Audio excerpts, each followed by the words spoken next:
আসসালামু আলাইকুম। বাংলাদেশে গতকালকে অথবা কয়েকদিন আগের যে ভিডিওটা এখন সোশ্যাল মিডিয়াতে খুবই শেয়ার হচ্ছে, তা হলো যে এই ভিডিওটা দেখার মতন কোনো স্বাভাবিক মানুষ যদি নেশা না করে তাহলে তার পক্ষে এটা দেখা সম্ভব না।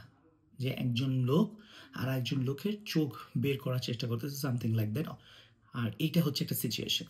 আমি মনে করি আমি যদি বাংলাদেশের কোনো নিরাপত্তার দায়িত্বে থাকতাম অথবা কোনো সামাজিক কোনো দায়িত্বে থাকতাম এইসব এলাকার অথবা বাংলাদেশের, তাহলে আমার দায়িত্ব হওয়া উচিত ছিল হেলিকপ্টারে করে যাইয়া এই এলাকায় নামা এবং পুরা এলাকাটাকে একটা ফোর্স দিয়া ঘেরাও কইরা, যাতে যে এই ২ নাম্বারিটা করার সুযোগ পাচ্ছে তাকে একটা সিরিয়াস বিচারের অধীনে নিয়ে আসা।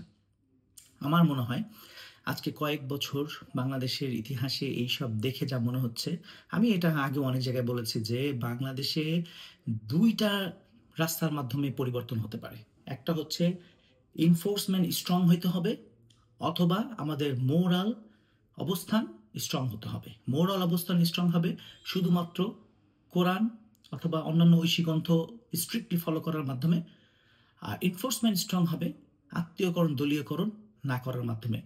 যখন আপনি একটা জায়গায় আইন এবং চ্যারিটি দুইটা একসাথে চালাতে চান, তখন এখানে আইন আর আইনের গতিতে চলতে পারে না। তো বাংলাদেশের অবস্থাটা সেমই হয়েছে। আমার কাছে মনে হয় যে এখানে স্ট্রং এনফোর্সমেন্ট যদি না করা হয় তাহলে এইসব জাতীয় অপকর্ম চলতেই থাকবে এবং এইটা কেউ কখনো কন্ট্রোল করতে পারবে না। এই জন্য শক্ত হাতে যদি এদেরকে পানিশমেন্ট দেওয়া না যায় তাহলে এইসব অপকর্ম আমাদেরকে সবসময় দেখে যেতে হবে। আল্লাহ আমাদের সবাইকে হেফাজত করুন এবং আমাদেরকে সঠিক চিন্তাধারা, সুস্থ চিন্তাধারা দান করুন, যাতে এইসব বড় ক্রাইম থেকে আমরা বিরত থাকতে পারি।